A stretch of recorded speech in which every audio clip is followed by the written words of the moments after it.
My stepmother was infamous for being a venomous woman. They said she drove 2 former husbands and my dad to their deaths. When my dad died, she wasted no time cremating him.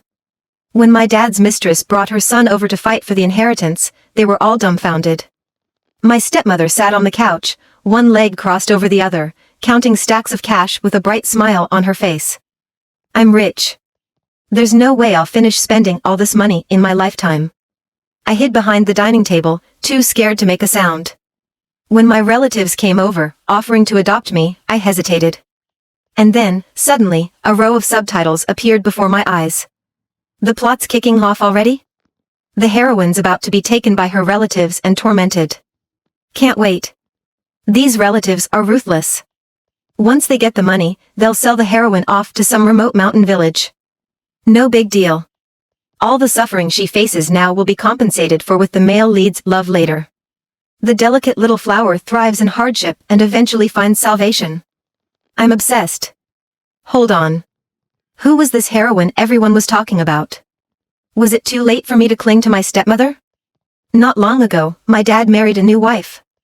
From the shadows, I watched my brand new stepmother, whose smile was radiant and enchanting, her beauty like a burst of sunlight.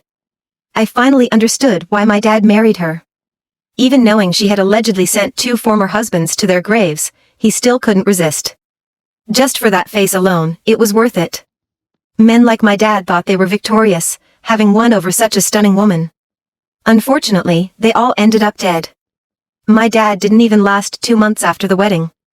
Some speculated it was my stepmother's doing, but there wasn't a shred of evidence. With no proof, people turned to superstition instead. They claimed my stepmother was cursed, a walking death sentence for any man who touched her.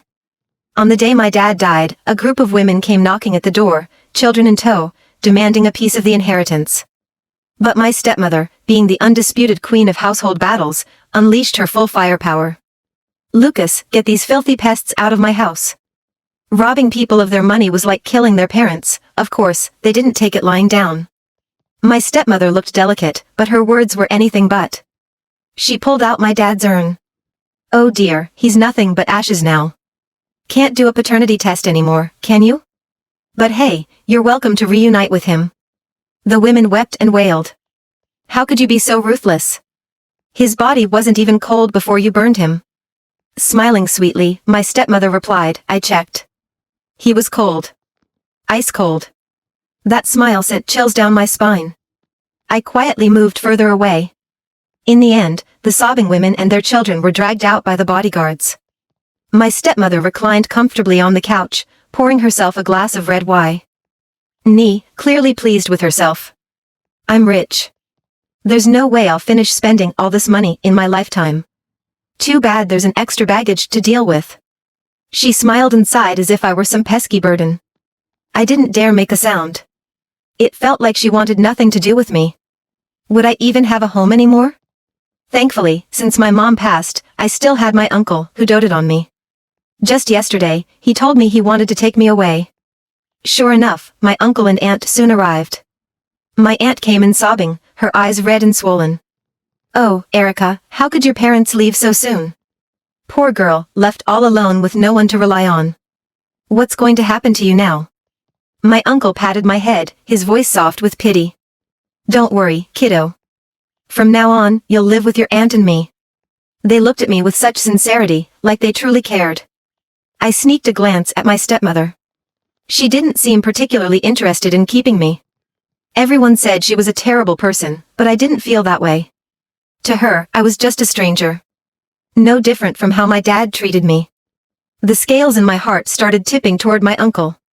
Just as I was ready to agree, a row of subtitles appeared before my eyes.